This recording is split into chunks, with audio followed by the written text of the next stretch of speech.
Obrigado, gente. Obrigado, Thalita. Fiquei até sem graça agora, não sei como pregar agora. Boa noite, tudo bem aí? Tudo certo? Como é bom fazer parte de uma família, né? Eu não sei se você sente isso, mas se você não sente ainda, hoje eu vou orar para que Deus coloque isso no teu coração. Que você entenda que muito mais do que um lugar que você vem uma vez por semana, isso aqui é família espiritual, é irmão, é você contar um com o outro. Thalita estava falando e eu lembro da primeira vez que eu entrei nesse templo. Eu tinha 15 anos de idade e eu achei tudo muito estranho, porque ainda era cimento aqui, esses vitrais bonitos ainda eram aquele plástico, mas naquele dia Deus me trouxe aqui para me trazer para perto dele, e desde então eu tenho aprendido tanto com homens e mulheres de Deus nessa igreja, e isso é família, né? Você estava falando, o pastor Tiago fez parte dessa caminhada, você fez, tantos outros, e eu fico muito feliz. E nessa noite eu gostaria de te convidar para a gente olhar para a palavra de Deus juntos, estudar a palavra de Deus e ouvir dele nessa noite. Quantos querem ouvir a voz de Deus nessa noite? Quantos vieram sedentos, famintos? Amém. Então pega a sua Bíblia aí, vamos estudar a palavra de Deus no livro de Atos, capítulo 20, versículo 18 em diante. A gente vai ler uma grande porção aqui do livro de Atos, mas é um momento muito especial na história, na vida do apóstolo Paulo, em Atos capítulo 20, versículo 18, e eu acredito que nesse momento da vida do apóstolo nós podemos tirar algumas lições do jeito certo de viver. Esse é o título da mensagem de hoje, Vivendo do Jeito Certo. Antes de vir para cá, quando eu já estava me preparando, lendo o sermão novamente, eu resolvi pesquisar no Google. Não sei se você já fez uma pesquisa no Google, acredito que a maioria. E eu pesquisei, como viver do jeito certo, vivendo do jeito certo, para ver o que o Google me respondia. E o primeiro resultado que apareceu, o primeiro site foi assim: não existe jeito certo de viver. O jeito certo é buscar a sua felicidade. Eu entrei naquele site, e um site que falava sobre essa busca de viver do jeito certo, buscando o que você quiser, o que der na telha, vamos dizer assim. Mas será que esse é o jeito que nós precisamos ver? Será que existe um jeito certo? Eu queria olhar para esse texto e tentar trazer algumas respostas, algumas lições para a minha vida, para a sua nessa noite, e eu espero que Deus fale com a gente de maneira especial. Diz assim a palavra de Deus em Atos capítulo 20, versículo 18 em diante. Quando chegaram, ele lhes disse: vocês sabem como vivi todo o tempo em que estive com vocês, desde o primeiro dia em que cheguei à província da Ásia. Servi ao Senhor com toda a humildade e com lágrimas, sendo severamente provado pelas conspirações dos judeus. Vocês sabem que não deixei de pregar-lhes nada que fosse proveitoso, mas ensinei-lhes tudo publicamente e de casa em casa. Testifiquei tanto a judeus como a gregos, que eles precisam converter-se a Deus com arrependimento e fé em nosso Senhor Jesus. Agora, compelido pelo Espírito, estou indo para Jerusalém, sem saber o que me acontecerá ali. Senão que em todas as cidades o Espírito Santo me avisa que prisões e sofrimentos me esperam. Todavia, não me importo, nem considero a minha vida de valor algum para mim mesmo, se tão somente puder terminar a corrida e completar o ministério que o Senhor Jesus me confiou, de testemunhar do Evangelho da graça de Deus. Agora sei que nenhum de vocês, entre os quais passei pregando o reino, verá novamente a minha face. Portanto, eu lhes declaro hoje que estou inocente do sangue de todos, pois não deixei de proclamar-lhes toda a vontade de Deus. Versículo 28. Cuidem de vocês mesmos e de todo o rebanho sobre o qual o Espírito Santo os colocou como bispos, para pastorearem a igreja de Deus, que ele comprou com seu próprio sangue.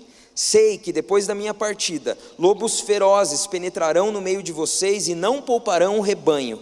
E dentre vocês mesmos se levantarão homens que torcerão a verdade, a fim de atrair os discípulos. Por isso, vigiem. Lembrem-se de que durante 3 anos jamais cessei de advertir a cada um de vocês disso, noite e dia, com lágrimas. Agora eu os entrego a Deus e a palavra da sua graça, que pode edificá-los e dar-lhes herança entre todos os que são santificados. Não cobicei a prata, nem o ouro, nem as roupas de ninguém. Vocês mesmos sabem que estas minhas mãos supriram minhas necessidades e as de meus companheiros. Em tudo o que fiz, mostrei-lhes que mediante trabalho árduo devemos ajudar os fracos, lembrando as palavras do próprio Senhor Jesus, que disse: há maior felicidade em dar do que em receber. Tendo dito isso, ajoelhou-se com todos eles e orou.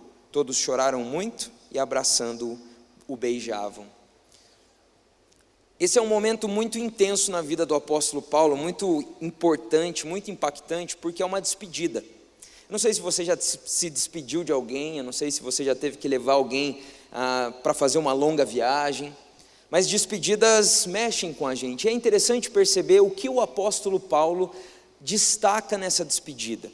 Ele convida ali os líderes da igreja em Éfeso, e ele então fala tudo isso que a gente leu, ele praticamente prega nessa despedida. E nessa despedida, nessas palavras de Paulo, eu acredito que nós podemos encontrar algumas lições do jeito certo que nós devemos levar a nossa vida. Sabe, como a Thalita disse, eu sou pastor de pré-adolescentes, 10 a 12 anos. Fica a dica aqui, se você tem alguém assim nessa idade na sua família. Todo domingo, todo sábado, nós temos atividades. No domingo é lá no ginásio, temos células para eles também. É um ministério específico para essa idade. Você pode nos procurar nas redes sociais, no YouTube. Tenho feito alguns vídeos devocionais. UP, PIB Curitiba. Pronto, depois da propaganda, vamos seguir, né? E eu tenho ouvido tanto eles trazendo as coisas que ouvem por aí. E sabe, existem muitas vozes no nosso tempo nos querendo mostrar o caminho de viver. Às vezes nós nem percebemos, mas estamos dentro, mergulhados numa cultura que quer nos ensinar a viver. Uma cultura que diz que quem vai à igreja é manipulado, mas quer nos manipular. Nós estamos ouvindo todos os dias: vá por esse caminho. Assim como o site que eu procurei, siga o seu coração. Eu digo para os pré-adolescentes, isso só é bonito em filme de cinema, porque a Bíblia diz que o coração do homem é enganoso, não vai nessa não. Existem vozes nos mostrando como viver, mas se for para nós escolhermos uma voz para seguir, uma voz para entender como viver, eu tenho que te dizer que tem que ser a palavra de Deus, a voz do Senhor, a voz do alto, aquele que enviou Jesus para morrer numa cruz por tanto nos amar, aquele que criou os céus e a terra, aquele que nos criou, aquele que criou o universo e colocou as regras nesse universo. Essa voz nós precisamos ouvir. E nessa despedida do apóstolo Paulo, eu encontro algumas lições de como esse homem de Deus viveu. E eu quero que nós possamos estudar essas lições olhando para esse texto. Como viver do jeito certo? Bom, obviamente é fato que a principal maneira de viver do jeito certo é entregando a vida a Jesus. É vivendo uma amizade, comunhão com Deus. Eu quero te dizer, muito mais do que uma religião, é amizade, é comunhão, é andar com Jesus. Sem dúvidas, esse é o primeiro passo. Pois fomos criados para nos relacionar com Deus, e enquanto não fizermos isso, a nossa vida não terá sentido, o propósito, o vazio no nosso coração continuará. Mas ok, depois que entregamos a vida para Jesus, depois que passamos a segui-lo, como devemos viver? Vindo à igreja? Sim, com certeza. Mas é isso. Fomos salvos para quê? Para as boas obras, é o que a Bíblia diz. E aqui nesse texto, nessa despedida do apóstolo Paulo, a primeira lição que eu quero te deixar é que a melhor maneira de viver é não sendo o centro. A melhor maneira de viver é entendendo que os nossos pais já nos diziam: o mundo não gira em torno da gente. E isso é totalmente contra a cultura, é ou não é? Porque tudo nos diz: busque os teus sonhos, os teus objetivos. E óbvio, a gente pode fazer isso, mas o problema é quando nós valorizamos a nossa própria vida acima de todas as coisas. Mas quando a gente olha para a vida do apóstolo Paulo, esse homem que marcou a história da igreja, que pregou tanto, que fundou igrejas, nós ouvimos desse homem dizer: não vejo a minha vida como preciosa.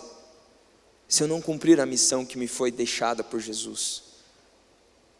O que fez Paulo abandonar todas as coisas que tinha vivido até ali? O que fez Paulo gastar a sua vida completamente viajando, sendo açoitado, perseguido, preso?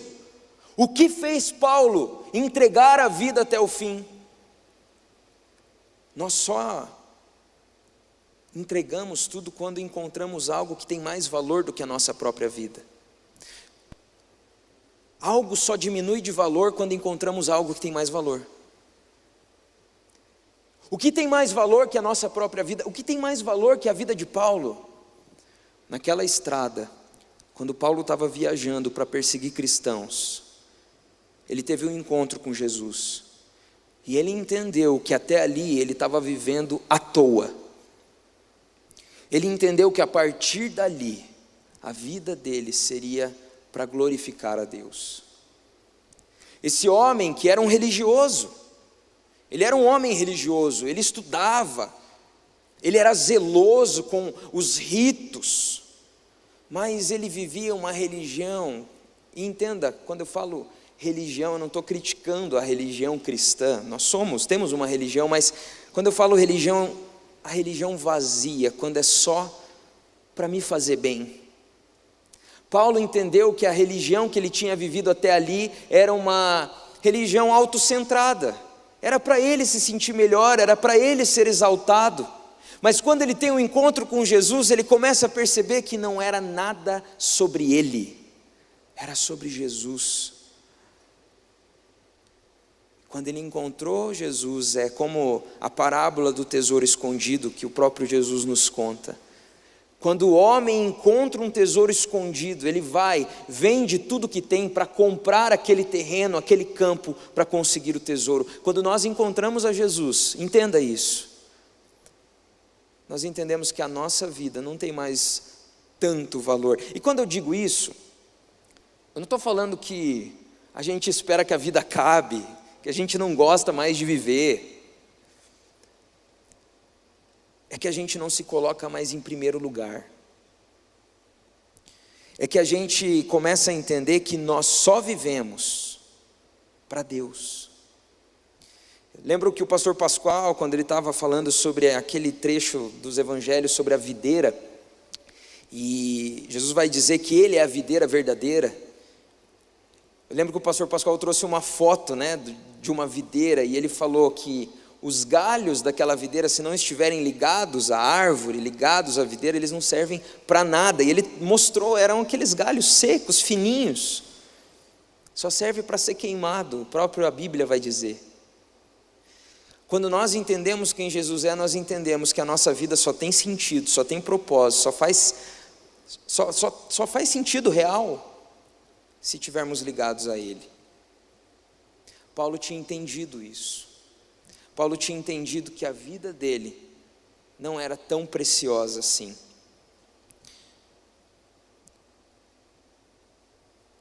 Eu lembro da história de Eliseu, o chamado de Eliseu. Eliseu era um homem que estava trabalhando com carros de boi, cuidando do rebanho, e o profeta Elias, e joga capa sobre Eliseu, o chamando para segui-lo.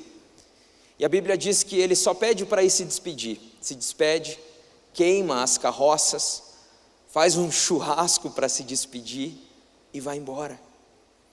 Porque quando Eliseu entendeu que havia algo especial, havia um propósito para a vida dele, ele abandonou tudo.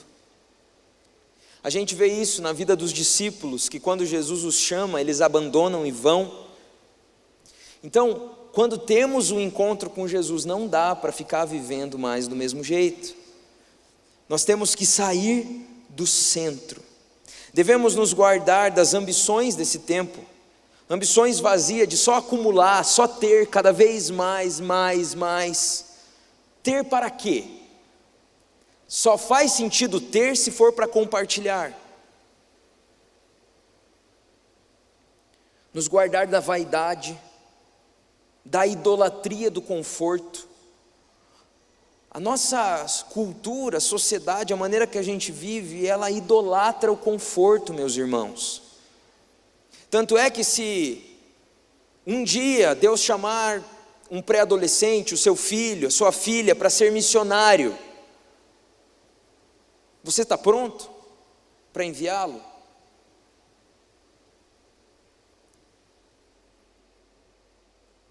A nossa vida não faz sentido se não for para cumprir aquilo que Deus tem para nós. O conforto não é prioridade. Acumular coisas não é prioridade. Nosso bem-estar não é prioridade. A prioridade é glorificar a Deus e fazer a vontade dEle e ser como Jesus, onde estivermos. Se a gente precisar andar uma milha a mais, a gente anda. Se a gente precisar dar a outra face, a gente dá. E isso não tem a ver com conforto. O próprio Jesus já deixou claro, não tem como segui-lo num lugar de conforto. Deus quer avivar a sua igreja, sim, mas antes do avivamento vem a cruz, e a cruz é tchau para essa vida autocentrada. Essa é a maneira certa de viver. Me lembro que eu fui fazer uma mentoria com um casal missionário da nossa igreja, e a gente estava conversando na mesa, e eu olhei para a tia Renate Kruklis, chamo de tia carinhosamente, e falei: tia, me diz uma coisa, ela tem anos e anos de vida de ministério, missionário em vários países, pastoreou a igreja junto com o pastor Reginaldo, que já está com Jesus, e eu falei: tia, me diz uma coisa, às vezes eu fico um pouco em crise, às vezes eu me pergunto, será que vale a pena a gente se esforçar tanto, cansar, às vezes quase ficar doente, não sei, será que não tem um equilíbrio, será até onde a gente tem que ir como missionário, como pastor? E ela olhou para mim, com aquela experiência e sabedoria dela, e falou: Eric, se eu pudesse escolher, voltar atrás, eu teria me doado mais. Então, se for para escolher, se doe mais. E eu nunca esqueci daquilo, porque a tia se doou muito na vida, ao trabalho, e continua mentoreando agora os missionários, mas aquilo ficou no meu coração, porque, irmãos, quando nós nos encontramos com Jesus, nós não podemos viver uma vida morna. Nós tínhamos que ser conhecidos como as pessoas mais intensas e felizes e profundas e apaixonadas pela vida. Apaixonadas pela vida para fazer a obra e cumprir o chamado que Deus tem para nós. Você está vivendo para quê? Seus objetivos incluem somente os seus sonhos? Na tua lista de metas a cada ano, a cada virada de ano, o que tem lá? Ou você está incluindo o reino de Deus, o avanço do reino de Deus, pessoas que você tem orado? Você está incluindo, talvez na educação dos seus filhos, incentivá-los a buscarem mais a Deus, investir na caminhada espiritual deles? Será que se chegar ao fim você vai poder dizer que viveu do jeito certo? Se você precisar se despedir como Paulo fez?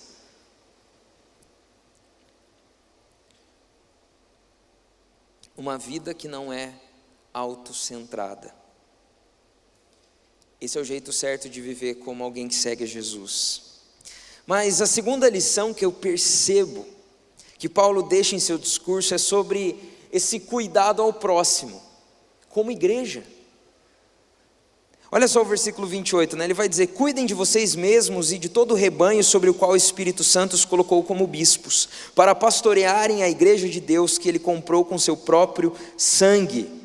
Sabe o que eu percebo? Eu estava lendo isso e eu vi a imagem de uma família cheia de irmãos. Sabe quando é uma escadinha assim, tem o mais velho, o mais novo, pequenininho, e daí os pais falam o quê? Cuida do teu irmão. Quem já ouviu isso alguma vez aí na vida? Cuida do teu irmão. E às vezes o irmão já sabe cuidar melhor do outro, já sabe lavar uma louça, já sabe arrumar o quarto. E o mais velho sempre vai cuidando do mais novo. E eu acho interessante porque Paulo ali, ele entrega uns aos outros. Isso é muito bonito, porque isso é família. Nós vivemos num tempo de consumo, né, muito grande, e nós temos acesso a tantas informações, a tantas igrejas hoje, né, via internet, e é bênção demais, bênção demais.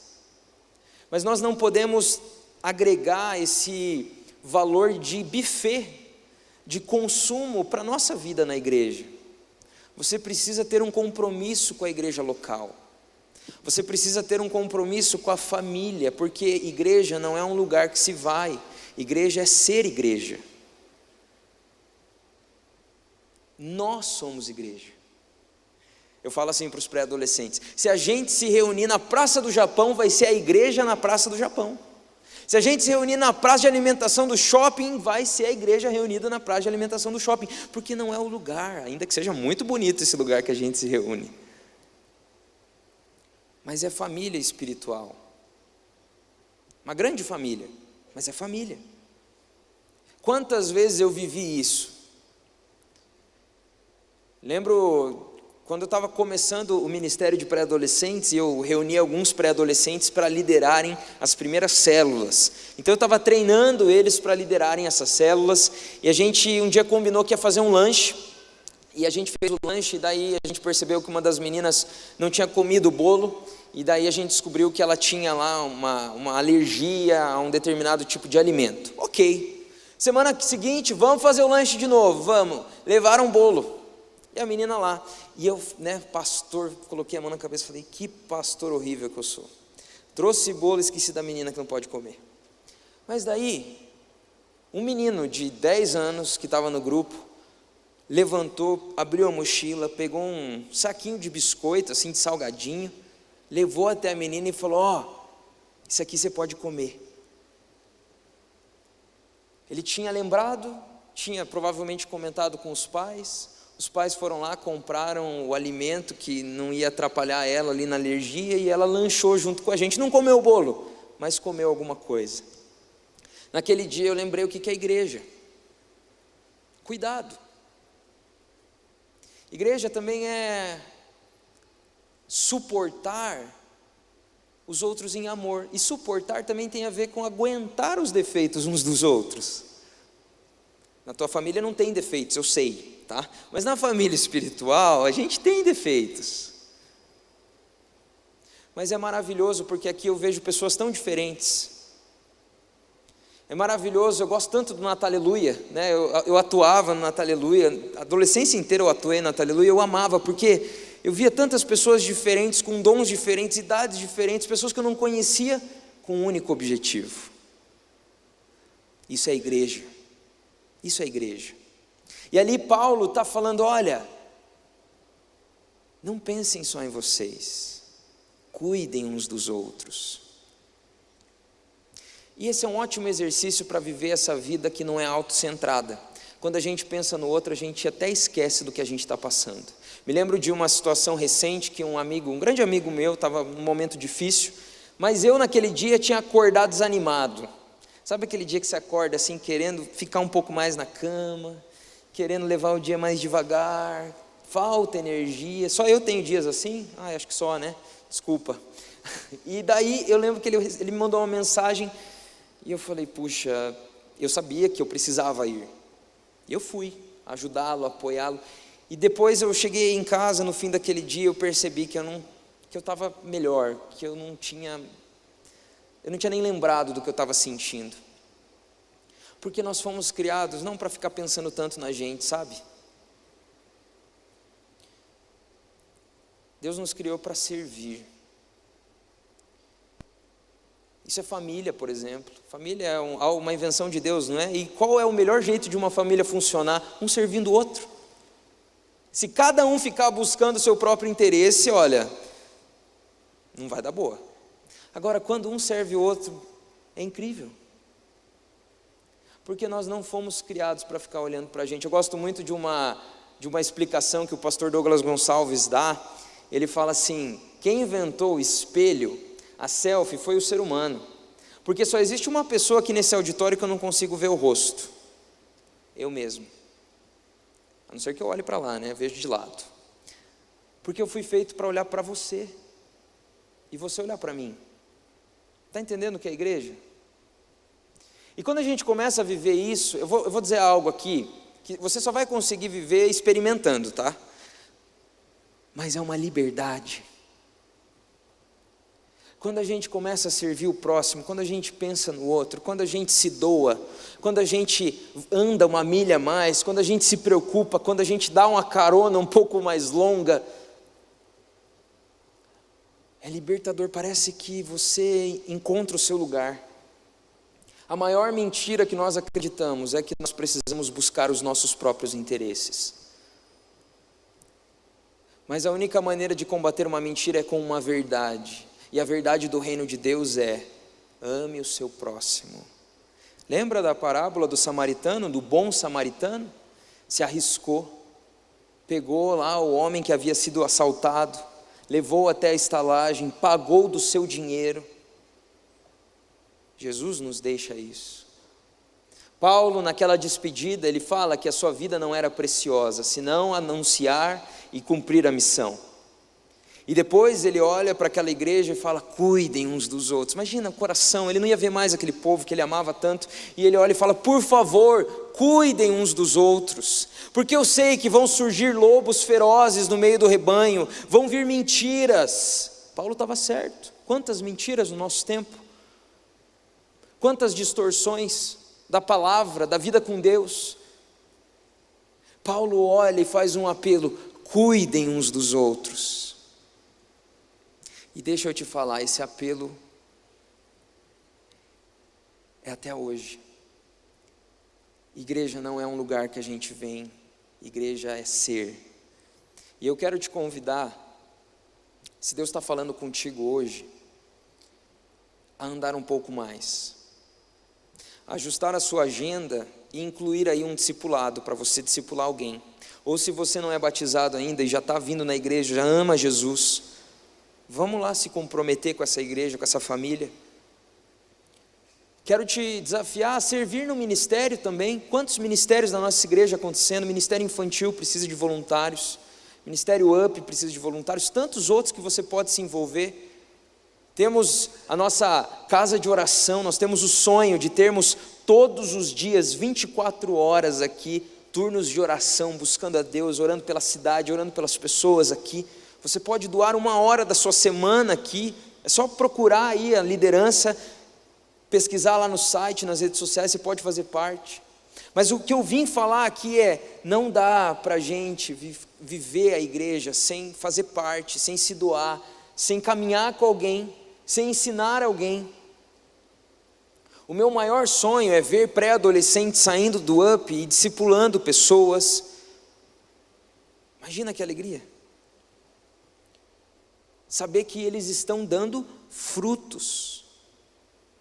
Se a nossa vida cristã não tem dado frutos, é tempo de reajustarmos a rota. Paulo vai nos mostrar nessa despedida que a nossa vida, o jeito certo de viver é uma vida não pensando em si mesmo, mas pensando no Senhor e no próximo. Mas ele também fala sobre essa vida de missão, missão na igreja, mas missão também onde estivermos. Isso aqui é muito importante a gente lembrar. Nós temos uma tendência, a gente costuma falar assim: olha, essa é a minha vida com Deus, domingo à noite, daí a terça à noite que tem célula, e o meu devocional antes de dormir, minha oração. Essa é a minha vida com Deus. Deixa eu te falar, você está fazendo errado. Tua vida com Deus é a tua vida toda, tua vida integral, teu trabalho pertence ao Senhor, e por isso você vai ser o melhor. Seus estudos, sua família, a maneira que você trata sua esposa, seus filhos, a maneira que você educa, a maneira que você gasta o seu tempo e o seu dinheiro.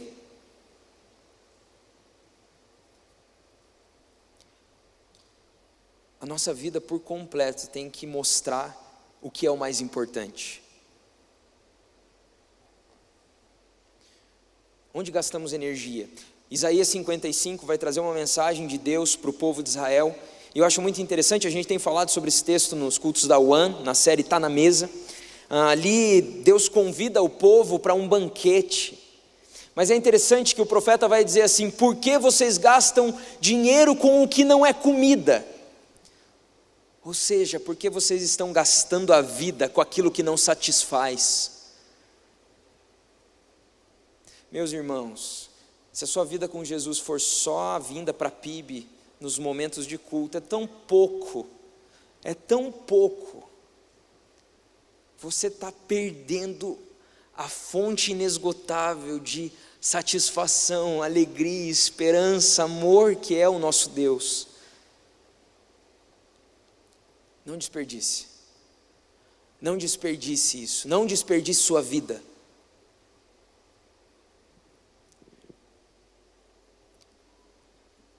O pastor John Piper tem uma pregação muito conhecida chamada Não Desperdice Sua Vida.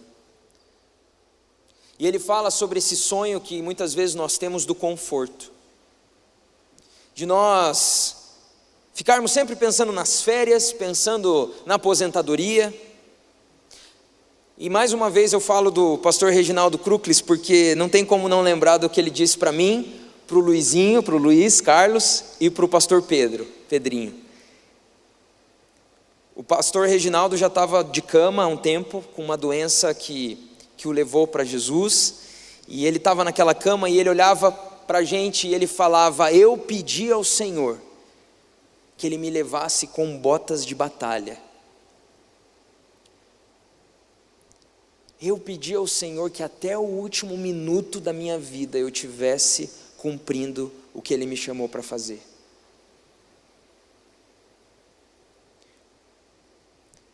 Essa é a visão de vida que a gente tem que ter. Não importa, você talvez não vai para o campo missionário, talvez você não vai se tornar um pastor, mas você vai ser luz aonde você estiver. Está entendendo? Todos nós aqui temos uma missão dada por Jesus. Ela não serve só para os pastores e missionários. É para a igreja de Jesus levar o evangelho onde estivermos. Queria encerrar lembrando a história dos jovens morávios.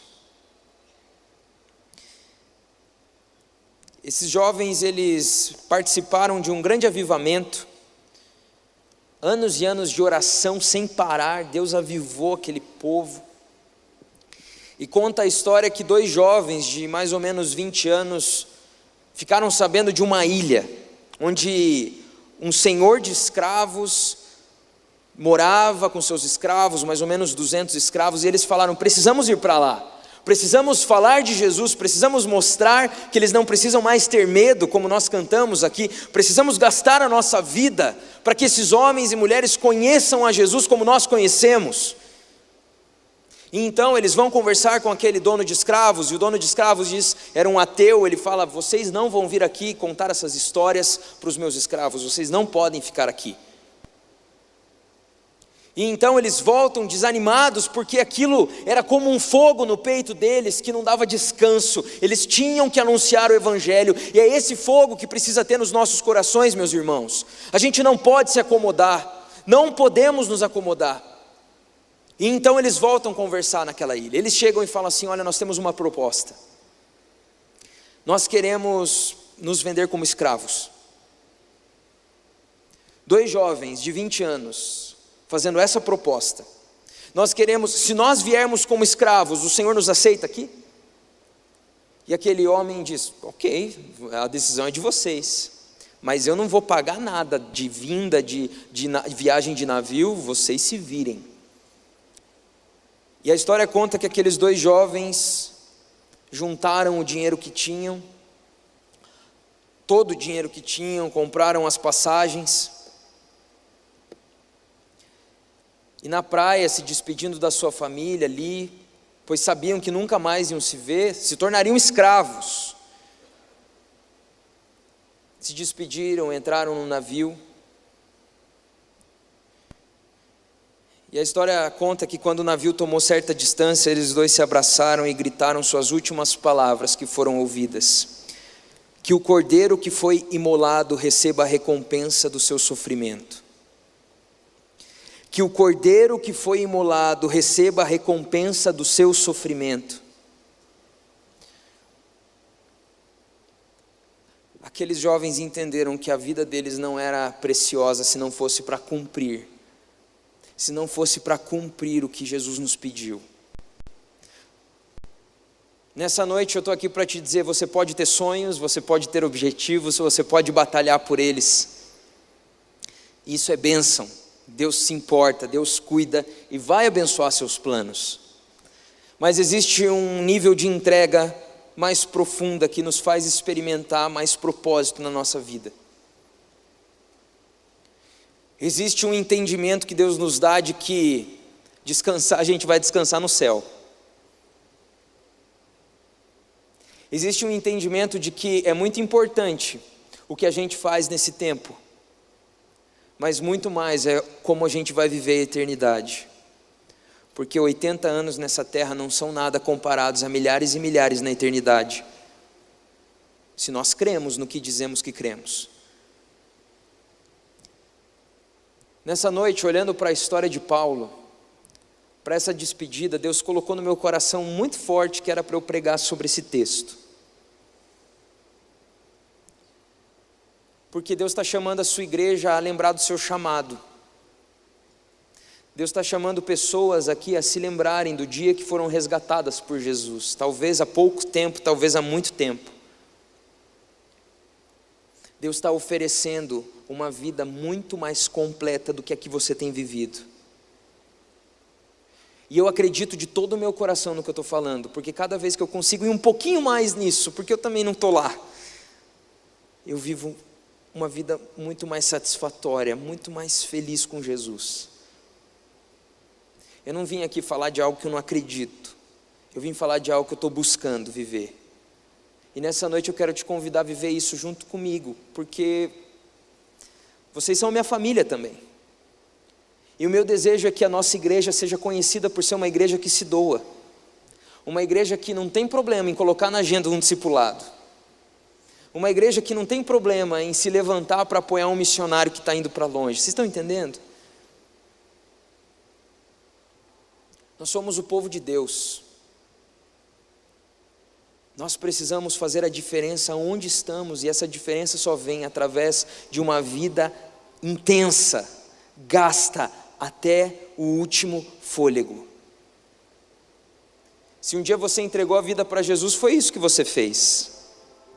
Sua agenda não é mais tua.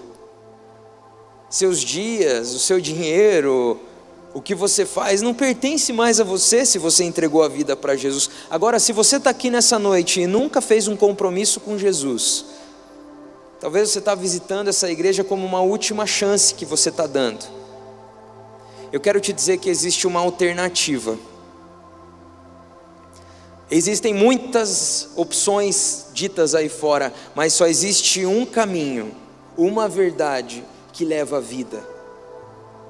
E se hoje você está aqui e nunca entregou a vida para Jesus, nunca falou: Jesus, eu entendi que a vida contigo é muito mais do que na igreja. Eu entendi que a vida contigo é uma vida completa, que faz sentido, que preenche o vazio, que me leva adiante, que me dá esperança. Eu entendi, eu quero entregar a minha vida nas tuas mãos. Se nessa noite você entendeu que é isso que você quer, eu também quero orar com você. Então nesse momento, irmãos, queridos, família, vamos orar junto? Vamos orar para pedir para Deus um pouco mais de coragem, um pouco mais de ousadia, um pouco mais de entrega, um pouco mais de desconforto, um pouco mais de satisfação e sentido para as nossas vidas. Talvez você chegou aqui desanimado, mas é porque você está se colocando no centro de tudo. Coloca Jesus aí, coloca Jesus no centro, no trono, e as coisas vão se alinhar automaticamente. Vai por mim. Se Deus falou contigo e você quer orar junto comigo, eu vou pedir para você ficar em pé no seu lugar, como uma resposta sua para Deus, de que você entendeu o que é com você. Toda vez que a gente ouve uma palavra, nós temos a opção de responder essa palavra, dizendo: sim, Deus, eu quero, ou não, não é comigo, eu estou tranquilo. Mas se Deus falou contigo, eu quero te dar a dica: não ignore que é contigo. Ouça a voz de Deus, ouça a voz do Espírito, que não volta vazia. E eu quero te dizer que o único jeito de você conseguir viver isso que você ouviu aqui é tendo um relacionamento com Jesus todos os dias, falando com Ele, lendo a palavra, lutando contra os seus pecados, se santificando. É assim, não é no final da oração, pronto, resolvido. Existe uma parte que é nossa, mas o Espírito Santo de Deus nos ajuda. Antes de orar, eu só queria reconhecer, tem alguém que está entregando a vida para Jesus hoje pela primeira vez, entendeu que precisa de Jesus? Levanta a mão assim, só para eu te reconhecer, não precisa se constranger, amém, glória a Deus. Mais alguém entregando a vida para Jesus nessa noite? Alguém que entendeu que Jesus é o Filho de Deus e que veio até a cruz para nos salvar e para nos resgatar? Glória a Deus lá em cima, amém, glória a Deus. Feche seus olhos agora, vamos orar juntos? E eu vou te dar alguns segundos para você orar primeiro, porque é a sua resposta agora. Quais são as coisas que você precisa entregar, consagrar, ajustar? Quais são as coisas que você não está deixando no controle do Senhor? Peça: Deus, eu não quero ser o centro, eu não quero que a minha vontade seja mais importante. Eu quero servir, Deus, o Teu reino, a Tua vontade, Deus, glorificar o Senhor com cada minuto da minha vida. Eu sinto que Deus está libertando pessoas de vícios aqui essa noite. Pessoas que têm desanimado porque não têm conseguido vencer alguns hábitos, alguns vícios, mas Deus hoje está te dando liberdade, em nome de Jesus. Busque ao Senhor, Ele vai te libertar completamente, eu creio. Deus está hoje trazendo liberdade sobre nós. Senhor, nós estamos aqui como igreja, Deus, para dizer que ouvimos a Tua palavra e entendemos que é conosco. Para dizer que entendemos, Deus, que a vida não tem a ver comigo, não tem a ver com me colocar no centro, mas colocar o Senhor e a Sua vontade. Deus, nós entendemos através da Tua palavra, da vida do apóstolo Paulo, que a nossa vida não é preciosa se não cumprirmos aquilo que o Senhor tem para nós, Pai. E nós queremos pedir, nos ajuda, Espírito Santo de Deus, nos capacita a morrermos para nós mesmos, para que a Sua vida apareça nos nossos dias. Que as pessoas olhem para a gente, através do nosso amor, do nosso serviço, da nossa entrega e doação, o Senhor toque vidas ao nosso redor, Pai. Deus, em nome de Jesus, derrama generosidade sobre os nossos corações, Deus, num tempo tão necessário de generosidade, tão necessitado, Pai, que a Tua igreja seja generosa com as pessoas que nos cercam. Deus, eu te peço também, nos dá coragem de falar do Senhor, nos dá coragem de, como a Thalita disse, cantar, que não temos mais medo, não somos mais escravos, somos Teus filhos, Jesus. Eu quero pedir, Pai, que essa igreja seja conhecida como uma igreja que se doa, que se entrega, que entrega mais do que é pedido, que entende que a vida só faz sentido com o Senhor e de maneira intensa, Pai. Eu quero pedir que as famílias dessa igreja sejam abençoadas, Pai. Que a Tua presença esteja em cada casa aqui representada. Que aqueles que dentro das casas aqui ainda não Te conhecem, Pai, possam ver o exemplo aqui dos meus irmãos e começarem a Te seguir, e começarem a ter curiosidade sobre a Tua palavra. Espírito Santo, vai na frente e vai convencendo os corações, Pai. Também coloco a vida dos meus irmãos que hoje entregaram a vida para o Senhor. E eu Te peço, Deus, faz brotar, Deus, essa semente nos corações, e que cada um continue Te buscando, continue servindo, continue vindo até esse lugar de adoração ao Senhor, para aprender mais, e que possam se comprometer ainda mais com a Tua presença e com a Tua palavra, Senhor. Deus, queremos ser pessoas que se entregam até o fim, como aqueles jovens morávios, que são como uma oferta ao Senhor. Que todos os dias nós sejamos a oferta. É o que nós oramos em nome de Jesus. Você pode dizer amém aí no seu lugar? Uma salva de palmas para esse nosso Jesus. Que o Cordeiro receba a recompensa através das nossas vidas. em nome de Jesus. Amém.